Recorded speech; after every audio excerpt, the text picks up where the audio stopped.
খাসির মাংস আমার তো গন্ধ লাগে।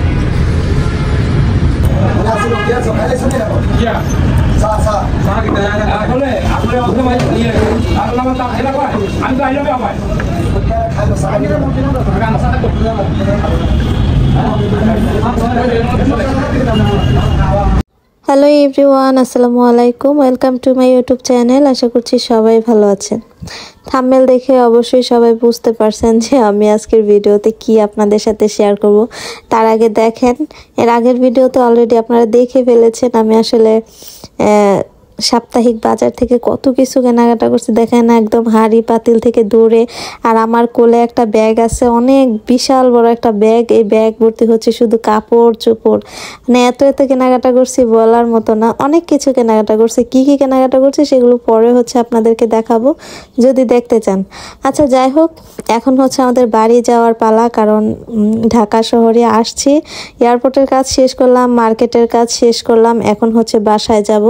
তো বাসা থেকে আসার সময় আমার মায়ের হাতের একটা রুটি খেয়ে আসছিলাম, আর এছাড়া রাস্তায় হচ্ছে 1 কাপ চা আর রুটি খেয়েছিলাম, কারণ খাওয়ার মতো সময় ছিল না আমাদের। এখন যেহেতু শীতের দিন আসলে তাড়াতাড়ি চলে যায়, আর যেহেতু মার্কেট করতে হবে, একটু শপিং করতে হবে, ঘোরাঘুরি করতে হবে, মানে না বাছাই করে কেনাকাটা করাও আসলে সম্ভব না, যার কারণে খাওয়ার উপরে আর তেমন কোনো টাইমই নাই। তারপর হচ্ছে বের হয়ে গেলাম কাচ্চি ডাইনের খোঁজে, মানে ঢাকায় আসছে আর কাচ্চি খেয়ে যাব না তা তো হয় না। তারপর রিক্সা দিয়ে আসলে কয়েক জায়গায় গেলাম, এখানে কোনো কাচ্চি ডাইন নাই। তারপর হচ্ছে এই রেস্টুরেন্টে ঢুকে পড়লাম, এখানে কাচ্চি পাওয়া যায়।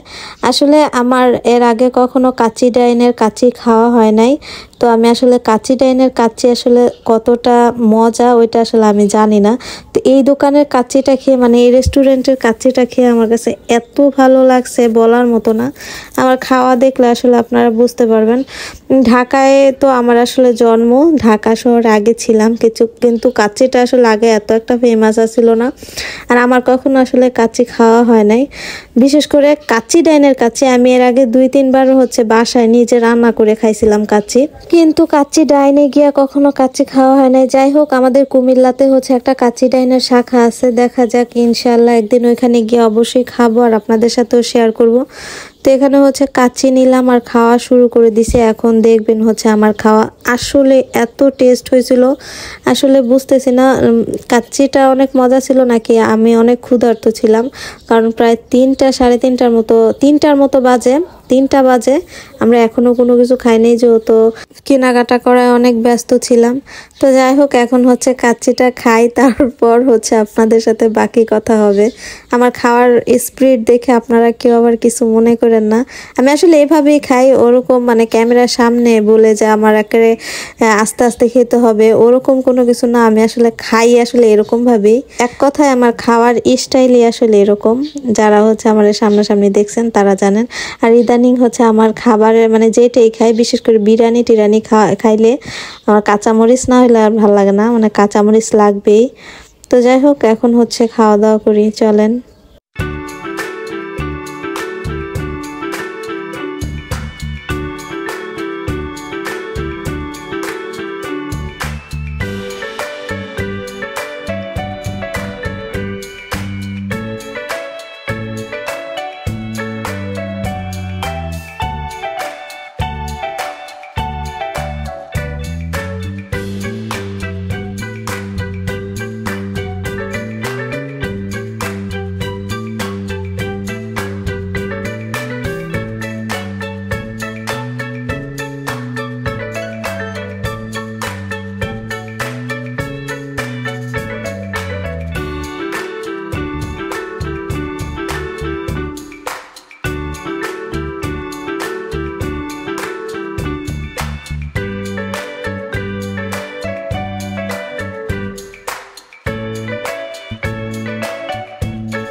যাই হোক, আমাদের হচ্ছে খাওয়া দাওয়া শেষ, আর এখন হচ্ছে একটা সিএনজি ভাড়া করে ডাইরেক্ট হচ্ছে আমরা বাঞ্ছারামপুরের জন্য আসলে রওনা হব।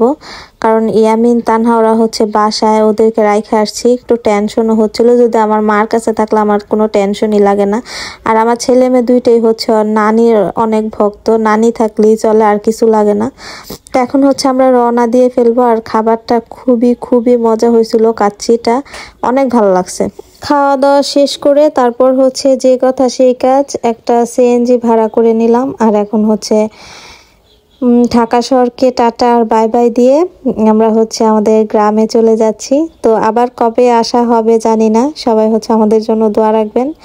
আর আজকের ভিডিওটি কেমন লাগলো অবশ্যই কমেন্টে জানাবেন। আর আমার কাচ্চি খাওয়ার স্টাইল দেখে কেউ আবার কমেন্টে উল্টাপাল্টা কিছু লেখেন না। টাটা, আসসালামু আলাইকুম সবাইকে।